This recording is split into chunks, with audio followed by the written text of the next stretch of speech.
Assalamualaikum warahmatullahi wabarakatuh. Hai semua, jumpa lagi di channel YouTube Nia Hermanto. Apa kabar teman-temanku semua? Semoga selalu dalam keadaan sehat ya. Dimurahkan rezekinya, dilancarkan segala jalan urusannya, dan tetap semangat. Masya Allah, Alhamdulillah senang banget rasanya masih bisa sapa teman-teman semua dan kita berjumpa lagi secara online.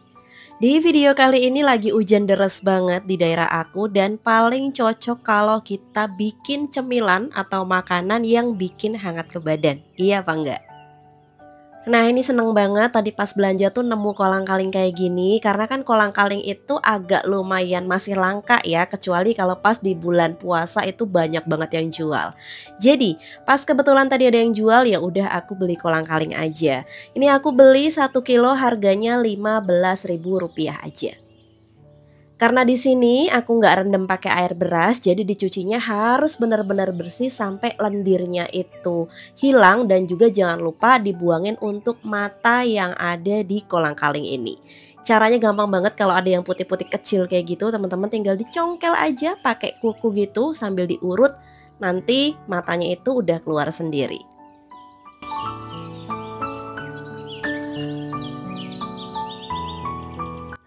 Oke, ini aku udah selesai nyucinya. Sekarang aku bakal ngerebus air dulu.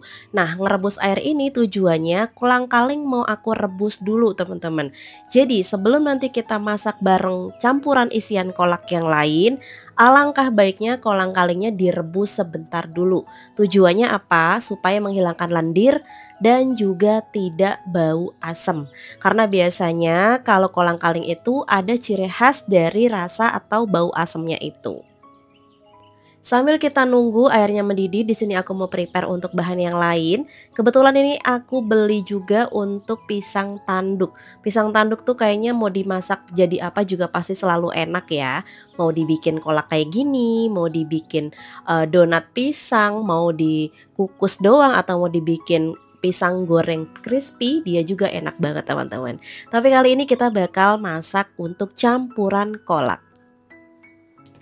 Diusahakan ya untuk airnya itu mendidih terlebih dahulu. Setelah itu baru kita rebus kolang-kalingnya kurang lebih selama 10 menit. Jadi kenapa kolang-kalingnya harus kita rebus dulu? Kalau aku sih seperti ini, tapi kalau trik masak orang kan beda-beda ya. Jadi teman-teman tinggal disesuaikan dengan mana nih yang cocok nih. Aku cocok pakai resepsi ini atau aku cocok pakai resepsi itu, teman-teman tinggal disesuaikan aja. Kalau cara masak aku seperti ini, jadi kolang-kalingnya direbus dulu supaya menghilangkan lendir, dan juga nanti saat kita masak itu durasinya jauh lebih cepat. Sekarang ini aku mau kupas-kupas dulu untuk ubi jalar. Nah, ngomong-ngomong soal ubi jalar, kalau kita masak itu sebenarnya ada seninya ya teman-teman. Jadi, kalau mau masak sesuatu apapun itu, alangkah baiknya kita mainin warna. Jadi, kalau pisangnya udah berwarna kuning, teman-teman pilih ubinya yang warnanya merah keorenan seperti ini.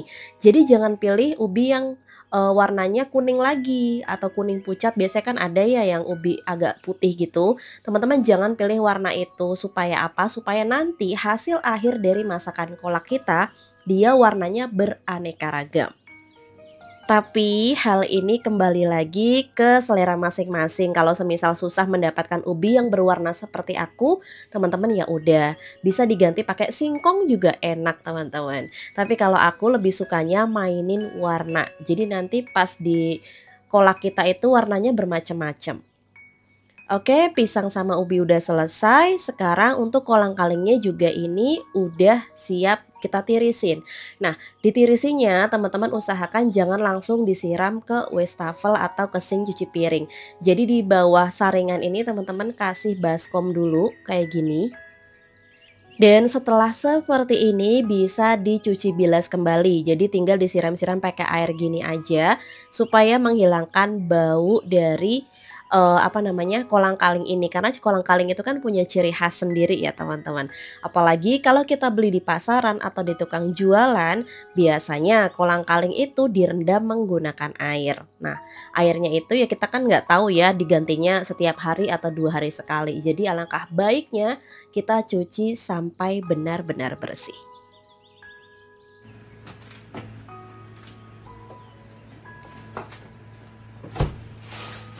Sambil nunggu airnya mendidih, sekarang aku mau prepare untuk bahan gulanya. Kebetulan untuk gulanya ini aku bawa dari kampung aku kemarin ya teman-teman, gula juroh namanya. Kalau orang-orang daerah Semarangan Ngetan itu pasti tahu banget gula jura itu apa. Jadi gula jura itu adalah air siwalan atau air legen atau air dari buah lontar ya teman-teman, yang direbus sampai lama dan mengental jadi gula seperti ini.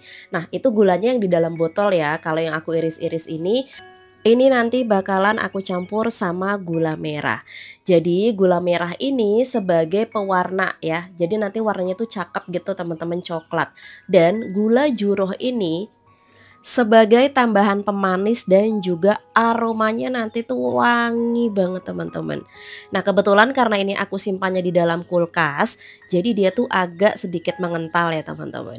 Nah jadi kita pakainya nggak usah banyak-banyak, kurang lebih sekitar 3 sampai 4 sendok makan aja. Lanjut jangan lupa kita kasih 3 lembar daun pandan supaya nanti jauh lebih harum untuk kolak kita. Kasih garam sedikit dan ini yang bikin enak. Ini adalah perisa pisang Ambon. Biasanya aku pakai ini kalau untuk buat mochi, tapi jangan salah, kalau kita campurin ke dalam kuah kolak ini, nanti aroma kolak kita tuh wangi banget teman-teman. Tapi kalau nggak ada ini, teman-teman bisa diganti pakai vanili bubuk atau pasta vanila. Dan untuk pemakaian pasta pisang Ambon, teman-teman gak usah banyak-banyak, hanya pakai 1 sendok teh aja itu aromanya udah wangi banget. Selain untuk bikin mochi, bikin kolak ini juga bisa untuk tambahan pembuatan bolu atau kue-kue yang lain, kue basah juga bisa. Oke, tadi pisang dan ubi udah aku masukin berbarengan. Nah ya, kalau semisal dia udah setengah lunak, masukin untuk kolang-kaling yang udah kita cuci bersih tadi. Dan kolak ini tinggal dimasak sampai semuanya lunak. Nah, kurang lebih kalau aku ngerebusnya itu selama 20 menitan. Oke, sekarang kita bakal kasih santan, tapi sebelum kasih santan aku mau tambahin gula pasir dulu. Di sini aku pakai kurang lebih 5 sendok makan gula pasir. Jadi nanti rasanya tuh balance, manisnya tuh enak, nggak bikin enak dan nggak terlalu manis nyelekit gitu loh teman-teman. Step terakhir tadi aku masukin untuk santan. Nah, aku pakai santan dari 1 butir kelapa. Jadi kurang lebih tadi itu ada sekitar 1300 ml santan teman-teman. Nah, kalau bikin kolak aku tuh kurang suka kalau kuahnya itu encer, apalagi yang santannya itu misah sama air kuahnya. Jadi biasanya kalau bikin kolak aku selalu kasih campuran larutan tepung maizena sedikit. Jadi aku tadi pakai 2 sendok makan tepung maizena, aku cairan pakai air dan tinggal dicampurin ke kuahnya ini. Jadi dia tuh kayak creamy gitu teman-teman, nggak kental banget dan nggak encer banget. Jadi untuk tekstur kuahnya itu dia pas. And finally ini dia kolak aku udah matang. Jadi ini adalah versi kolak buatan aku biasa untuk jualan. Ini enak banget teman-teman kalau semisal kepengen diganti nih isiannya pakai waluh, terus dipakein singkong itu juga enak. Tinggal sesuaikan dengan selera masing-masing dan harga jual masing-masing. Oke, ini tadi udah aku biarin dulu sampai hangat-hangat kuku. Sekarang mau aku kemas. Karena kali ini pembuatan kolak nggak aku jual, ini mau aku bagi-bagi ke tetangga aku aja ya teman-teman. Aku belum ada mood untuk mulai jualan lagi setelah sakit kemarin, jadi ini mau aku bagi-bagi aja. Biasanya kalau untuk jualan aku kemas menggunakan gelas 16 ounce, itu bisa dijual di harga 7 sampai 8 ribuan. Atau kita bisa juga ngemasnya itu pakai plastik tomat biasa, plastik bening gitu, dan dijual di harga 5 ribuan juga bisa teman-teman. Nah, karena ini buat tetangga dan kebetulan ada wadahnya seperti ini, ya udah aku pakai wadah ini aja. Ini nanti bakal aku kasih ke tetangga aku karena ini cuacanya cocok banget teman-teman. Di luar tuh lagi hujan deras banget. Jadi aku nunggu nanti hujannya agak reda dulu, baru nanti kita keliling bagiin. Siapa nih yang kangen banget lihat aku keliling-liling DO-DO gitu, tapi kali ini kita nggak DO ya, kita mau muter-muter blok aku aja untuk bagi ke tetangga aku supaya bisa ngicipin juga nih kolak yang aku bikin di hari ini.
Nah itu dia tadi aku udah selesai keliling semua buat bagiin dan videonya juga udah mau selesai aja. Terima kasih banyak buat teman-teman yang udah nontonin video aku dari awal sampai akhir. Semoga bermanfaat. Aku akhiri dulu. Wassalamualaikum warahmatullahi wabarakatuh. See you.